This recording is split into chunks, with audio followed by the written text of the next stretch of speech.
मैं भागीश सिंह आपका बहुत बहुत स्वागत करता हूँ अपने यूट्यूब चैनल में। और आज हम आपको बताऊंगा 20 प्रश्न जो आपके कंप्यूटर से रिलेटेड रहेंगे। अगर आप कहीं भी जाते हैं, कहीं भी इंस्टीट्यूट पे या एग्ज़ाम देते हैं, किसी भी गवर्नमेंट हो या प्राइवेट हो, तो अगर आपके कंप्यूटर के प्रश्न आते हैं तो कंफर्म है कि अगर 20 प्रश्न आपके आते हैं तो उसमें से आप कम से कम 5-7 प्रश्न बिना इस प्रश्न में 20 प्रश्न पढ़ के जाएंगे और 5-7 कंफर्म है कि आप करके आएंगे। और इस वीडियो में बने रहिए। और मेरे चैनल पर नए हो तो प्लीज़ चैनल को सब्सक्राइब करें। और मैं आपको बताऊंगा इसमें कि प्रश्न कैसे आते हैं, काफ़ी इजी तरीके से बताऊंगा और काफ़ी बेसिक रहेगा। और इसमें जो प्रश्न हमेशा पूछे जाते हैं वही प्रश्न रहेंगे जो आपके एग्ज़ाम में पूछे जाते हैं। तो चलिए वीडियो में बने रहिए, चलते हैं प्रश्न की तरफ। तो यहाँ पर लिखा हुआ है, सबसे पहला प्रश्न हमारा है, कंप्यूटर का मुख्य पृष्ठ डेस्कटॉप को कहते हैं। इसमें जो है आपको मैं विकल्प नहीं दूंगा ताकि विकल्प देने से कन्फ्यूजन हो जाती है, और ऐसे ही मैं पढ़ाऊंगा और काफ़ी याद करते हुए आप चलिए और ये वीडियो जो है आपके लिए हेल्पफुल होने वाला है। तो कंप्यूटर का मुख्य पृष्ठ डेस्कटॉप होता है। कंप्यूटर का जो मुख्य पृष्ठ है डेस्कटॉप को बोलते हैं। तो चलिए मैं आपको बता देता हूँ डेस्कटॉप क्या है। तो यहाँ पर लिखा हुआ है कंप्यूटर का मुख्य पृष्ठ, जो पहला पेज जो हम ओपन करते हैं, ऑन करते हैं, तो ऑन के समय जो खुलता है वही हमारा डेस्कटॉप होता है। और डेस्कटॉप को मैं दिखा देता हूँ। तो ये देखिए आपका यहाँ पे ये डेस्कटॉप है, ये आपका डेस्कटॉप है। जब हम ऑन करते हैं तो ये आपका जो दिखाई दे रहा है इसको हम डेस्कटॉप बोलते हैं। तो चलिए चलते हैं अगले प्रश्न की तरफ। यहाँ पर लिखा है कंप्यूटर के क्षेत्र में महान क्रांति 1960 ईस्वी में आई थी। जो आपका कंप्यूटर के क्षेत्र में जो महान क्रांति थी वो आपका 1960 ईस्वी में आई थी। तो चलिए हम चलते हैं अगले प्रश्न की तरफ। यहाँ पर लिखा है डॉस का विंडो एक प्रकार है कि है ऑपरेटिंग सिस्टम। जो डॉस है और ये विंडो जो है और विंडो है ये आपका ऑपरेटिंग सिस्टम है। डॉस को भी अगर प्रश्न में आपका दे देता है कि डॉस क्या है तो भी एक ऑपरेटिंग सिस्टम है, और विंडो भी है जो है आपका वो भी ऑपरेटिंग सिस्टम है जो आपके कंप्यूटर को ऑपरेट करता है और चलाता है। तो चलिए हम चलते हैं अगले प्रश्न की तरफ। यहाँ पर देखिए लिखा हुआ है कि mouse, keyboard, joystick, scanner and pen light input device के उदाहरण है। जो आपके यहाँ पर दिखाई दे रहे हैं, आपके स्क्रीन पर भी हम दिखा दे रहे हैं आपको कि ये जितने दिखाई दे रहे हैं ये आपके इनपुट डिवाइस हैं। इनपुट मतलब, इनपुट का मतलब होता है कि जो आपके जैसे आदेश देना, ठीक है, हम आदेश देंगे और आउटपुट दूसरा होता है। ये इनपुट है। माउस जो होता है, हमें आप क्लिक करते हैं तो वहाँ पर ये क्लिक करते समय यहाँ पर आदेश, हम यहाँ पर माउस को राइट या लेफ्ट दबाते हैं तो इसको आदेश देते हैं, ठीक है, कहते हैं ये करो तो वो क्या करता है, वो अपना कार्य करता है। और ये जो डिस्प्ले दिखाता है वो आउटपुट के रास्ते दिखा देता है। तो यहाँ पर माउस, कीबोर्ड जो होते हैं, स्कैनर होते हैं, ये सब आपके इनपुट डिवाइस हैं। तो चलिए चलते हैं अगले प्रश्न की तरफ। Printer, scanner, monitor, output device हैं। जो आपके प्रिंटर हैं और आपके स्पीकर हैं और मॉनिटर, ये आउटपुट डिवाइस है। मतलब क्योंकि अगर हम गाना बजाते हैं, जैसे आपका स्पीकर हो गया, हम गाना बजाते हैं तो हमको सुनाई देता है। आउटपुट के यहाँ पर ऑर्डर देते हैं, अगर क्लिक करते हैं तो आउटपुट के रास्ते हमको सुनाई देता है। प्रिंटर है तो हम पेज लगाते हैं, प्रिंट देते हैं तो आउटपुट के रास्ते हमारा प्रिंट बाहर निकल जाता है, हमारे हाथ में आ जाता है। और यहाँ पर देखिए लिखा है मॉनिटर। मॉनिटर जो है अगर हम मूवी चलाते हैं तो मॉनिटर पर हम देख सकते हैं, वो आप आउटपुट के रास्ते आपको दिखा देता है। तो स्पीकर जो ये आपकी स्क्रीन पर दिखा रहा है, तो यहाँ पर प्रिंटर, स्पीकर, मॉनिटर ये आउटपुट डिवाइस है। इसको याद कर लीजिए, काफ़ी इंपॉर्टेंट है आउटपुट और इनपुट। यहाँ पर देखिए इंटरनेट पर भेजा जाने वाला संदेश ईमेल कहलाता है। जो इंटरनेट पर हम मैसेज भेजते हैं उसको ईमेल ही बोलते हैं। चलिए चलते हैं अगले प्रश्न की तरफ।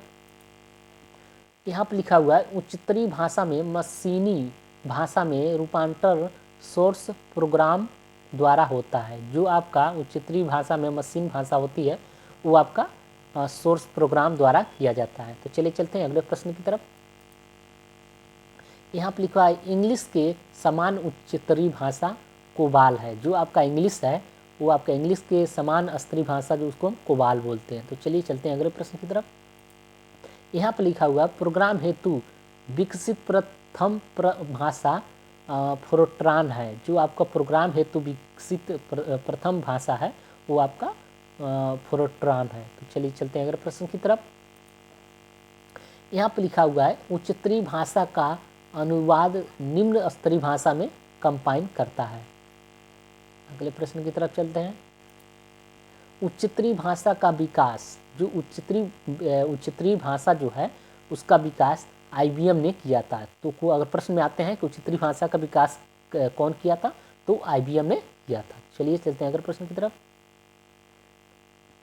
और IBM का फुल फॉर्म होता है इंटरनेशनल बिजनेस मशीन। तो चलिए चलते हैं अगले प्रश्न की तरफ।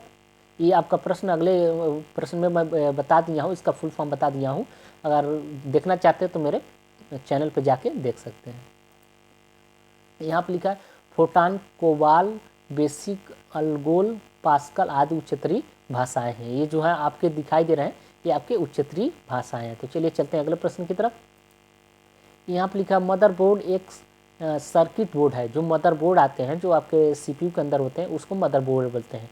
जो मदरबोर्ड है आपका सर्किट बोर्ड है। जो सर्किट मतलब एक सर्किट से कई सारे सर्किट उसमें लगे रहते हैं, तो ये आपका एक सर्किट बोर्ड है। इसमें CPU जोड़े जाते हैं। जो आपका CPU है उसमें जो अलग से जोड़े जाते हैं, जो सेंट्रल प्रोसेसर यूनिट है वो अलग से जोड़े जाते हैं। मैं अब इसमें स्क्रीन पर दिखा दे रहा हूँ, आप देख लीजिए। तो चलिए चलते हैं अगले प्रश्न की तरफ। जो एक तरफ दिखाई दे रहा है आपका बोर्ड दिखाई दे रहा है, और एक तरफ जो दिखाई दे रहा है आपका CPU दिखाई दे रहा है, बस सेंट्रल प्रोसेसर यूनिट दिखाई दे रहा है। चलिए हम आगे चलते हैं अगले प्रश्न की तरफ। हार्ड डिस्क में कंप्यूटर प्रोग्राम को स्टोर किया जाता है। जो हार्ड डिस्क होता है उसमें क्या कंप्यूटर प्रोग्राम को स्टोर किए जाते हैं।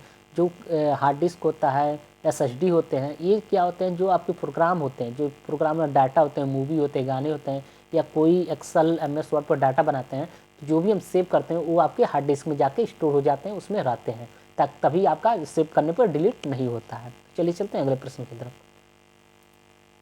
कंप्यूटर 3 प्रकार के होते हैं। तो ये आपका इम्पोर्टेंट प्रश्न है। यहाँ पर कंप्यूटर 3 प्रकार के होते हैं, डिजिटल, एनालाइज एंड हाइब्रिड। जो आपका 3 होता है, पहला हो गया आपका डिजिटल, दूसरा हो गया एनालाइज, तीसरा हो गया हाइब्रिड। चलिए चलते हैं अगले प्रश्न की तरफ। आपका अगले प्रश्न है असेंबली भाषा को यंत्र भाषा में बदलता है। तो यहाँ पर जो लिखा हुआ है असेंबली भाषा को यंत्र भाषा में बदलता है, तो इसको याद कर लीजिएगा कि ये जो है इसको भाषा में, यंत्र को भाषा में बदल देता है। तो चलिए चलते हैं अगले प्रश्न की तरफ। यहाँ पर लिखा हुआ है कि 8 बीट 1 बाइट के बराबर होता है। तो इसमें जो 8 बीट है वो 1 बाइट के बराबर होता है। अगला प्रश्न है 1024 जो होता है, 1024 बाइट 1 किलो बाइट के बराबर होता है। चलिए चलते हैं अगले प्रश्न की तरफ। यहाँ पर लिखा हुआ है कि 1024 किलो बाइट 1 MB के बराबर होता है। इसको याद कर लीजिए, प्रश्न में काफ़ी सारे आते हैं। MB GB तो आप जानते हैं, लेकिन बाइट जो है, बीट है, इसको याद कर लीजिएगा। अगले प्रश्न की तरफ चलते हैं। यहाँ पर 1024 MB जो होते हैं वो 1 GB के बराबर होते हैं। चलिए चलते हैं अगले प्रश्न की तरफ। तो अब ये जो प्रश्न है ये यहाँ पे हम समाप्त करते हैं, और 20 प्रश्न हल हो गए, और काफ़ी सारे भी प्रश्न ऐसे ही हम बना के चैनल पर डाले हुए हैं, आप जाकर देख लीजिएगा। और मेरे कम से कम 50 प्रश्न देख लेते हैं, तो उसमें से 20 प्रश्न आप करके हल करके ज़रूर आएंगे। तो ऐसे ही हमारे वीडियो को देखते रहिए, और मेरे वीडियो अगर आपको वीडियो अच्छा लगे हो तो सब्सक्राइब करें और बेल आइकन को दबाएं। तो चलिए चलते हैं, मिलते हैं नेक्स्ट वीडियो में, तब तक के लिए